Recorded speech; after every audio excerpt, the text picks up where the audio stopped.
মা হতে চলেছে পারিজাত, বিরাট বড় ধামাকা মিত্তির বাড়ি ধারাবাহিকে। বিস্তারিত জানতে ভিডিওটি দেখুন। সম্প্রতি প্রতীক সেনের নতুন ধারাবাহিকের আপডেট সামনে এসেছে। দাদামণি ধারাবাহিক নিয়ে ফিরছে তিনি। নতুন ধারাবাহিকে প্রতীক সেনের বিপরীতে কে থাকবেন তার নাম সামনে এসেছে। শোনা যাচ্ছে অনুষ্কা চক্রবর্তী এবার প্রতীক সেনের বিপরীতে জুটি বাঁধবে।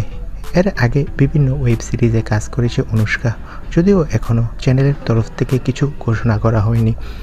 অন্যদিকে জি বাংলার মিত্তির বাড়ি ধারাবাহিকে বিরাট বড় ধামাকা আসতে চলেছে। এবার টিআরপি বাড়াতে পারিজাত সিরিয়ালে মা হবে। খুব শীঘ্রই মিত্তির বাড়ি ধারাবাহিকে আমরা এই চমকটি দেখতে পাবো।